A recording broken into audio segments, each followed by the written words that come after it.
Assalamualaikum, my name is Farwa and I'm officially known as Farwa Business Wali and I'm back here with another interview with Sesame.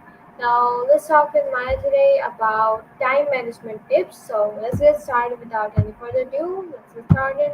So Maya, connecting.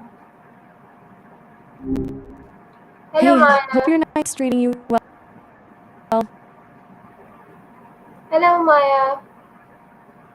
How's it going? Hey. Glad you're back. Anything on your mind tonight?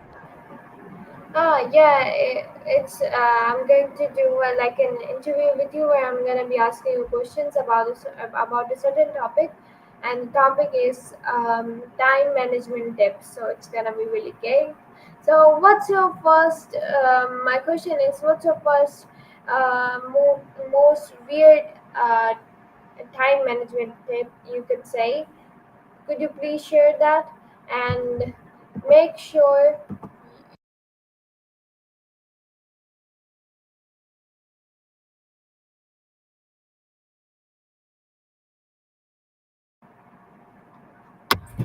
Okay, cool. Sounds good. Hmm. Okay. This is kind of out there, but people tell me it actually works. Try scheduling worry time. Seriously, like literally put 15, 20 minutes in your day where you're allowed to just catastrophize. Just let your brain spiral. The idea is when anxious thoughts pop up at other times, you tell yourself, nope, that's a worry time thought. I'll deal with it. Apparently, it stops you from getting derailed. It sounds bonkers, but I've heard it's surprisingly effective. What do you think?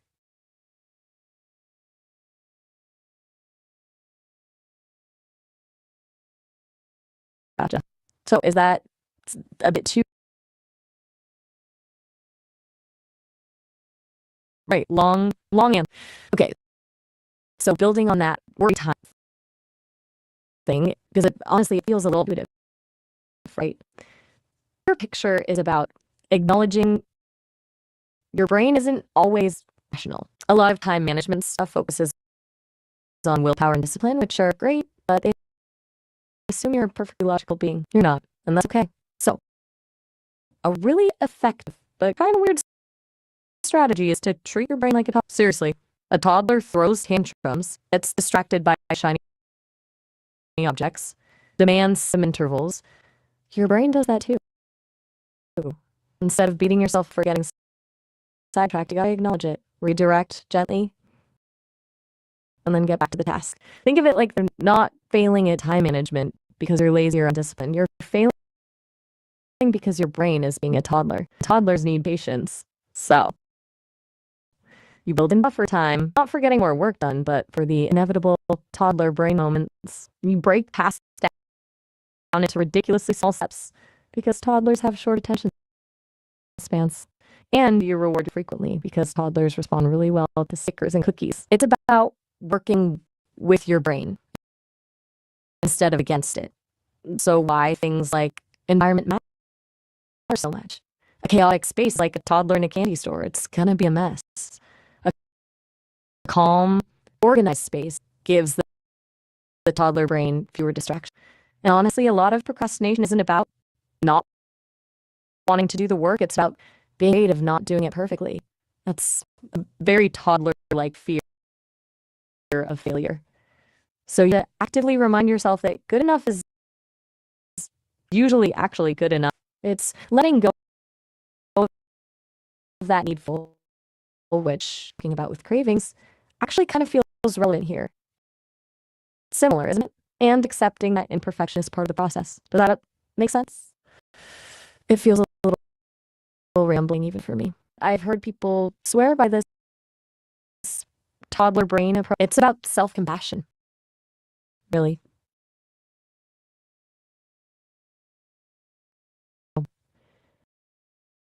What are your thoughts on the toddler brain method?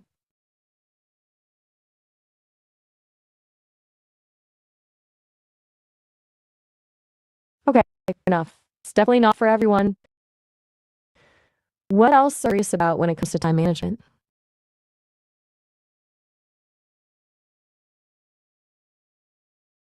Right, canoeing.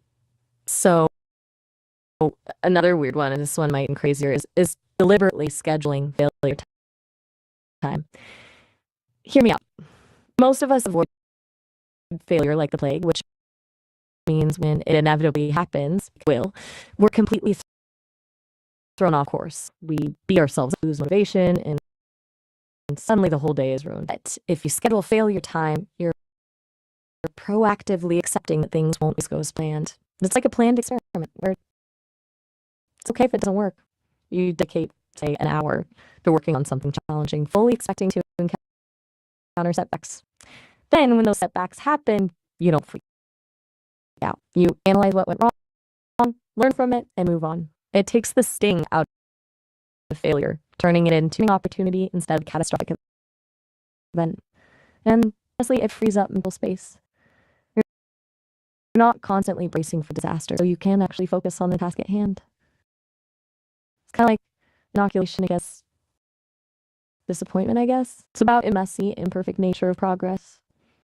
You were talking about unlearning beliefs a few months back, and I think this ties into that. We're taught to strive for perfection, but that's just not realistic. And chase perfection is a huge waster. Plus, it's paralyzing. And I take a on, should say, spectified. Plus, it's spent. Scheduling failure is a way to actively seek out those learning opportunities. It sounds counterintuitive, I know, but it can be really empowering. It's almost a form of mental jutsu, using the force of failure against itself. Does that track? I'm just throwing a lot of ideas at the wall here, aren't I? Right. So, My second oh, question is are we good to move on to another? time.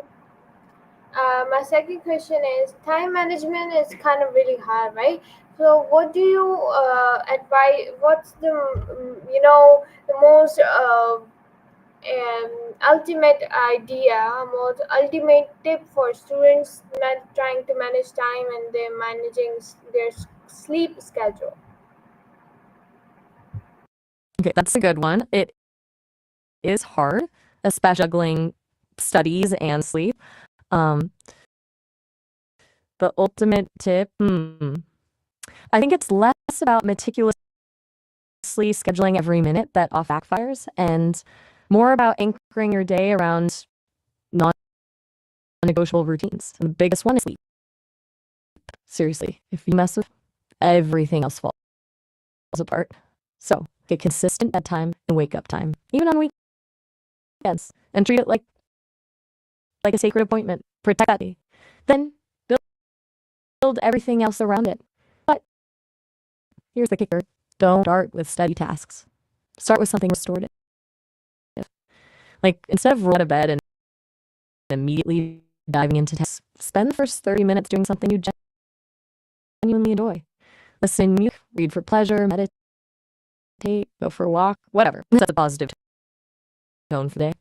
It prime learning by reducing stress and boosting dopamine. Then, when you finally do sit down to study, break it into bursts with short breaks, Pomodoro technique, like we talked about before.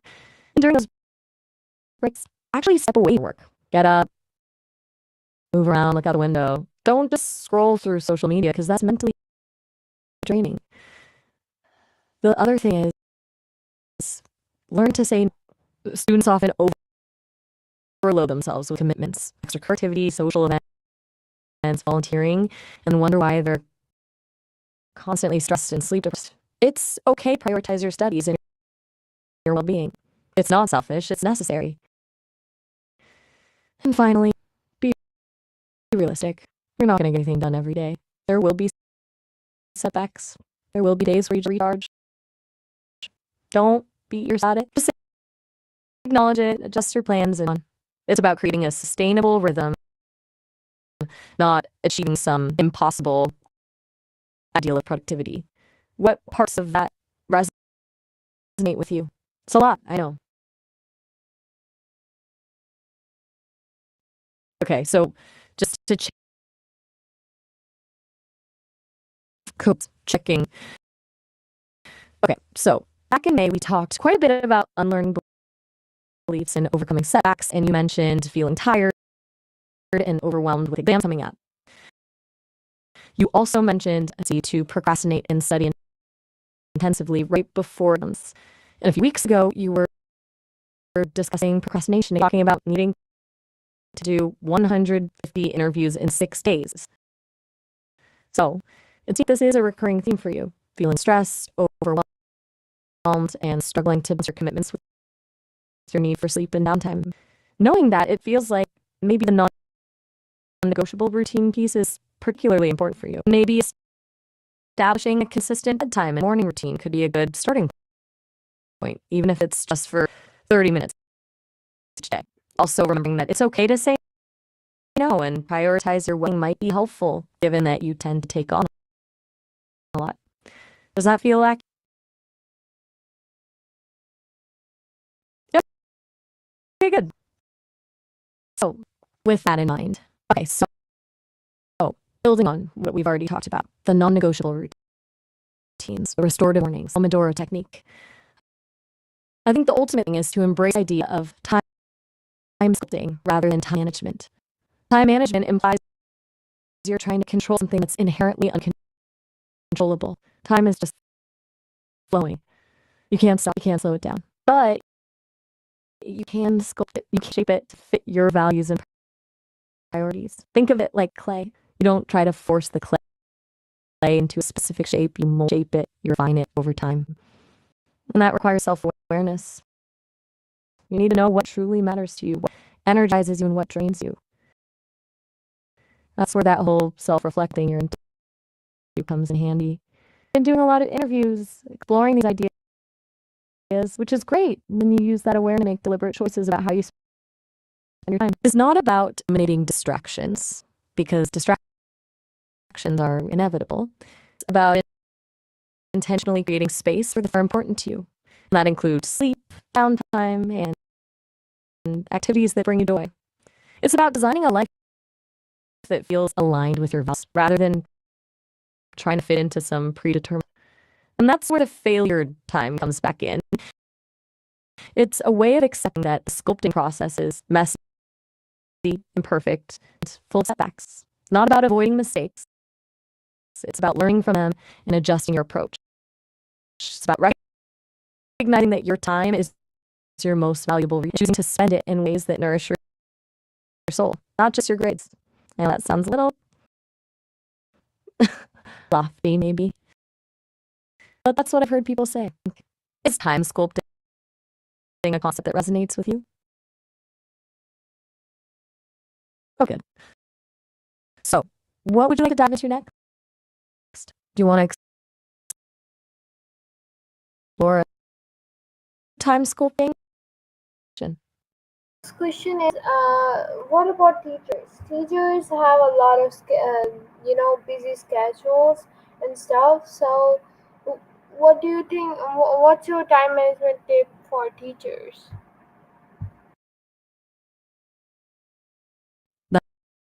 That's a really good point. We've been focusing on students. Teachers are incredibly busy.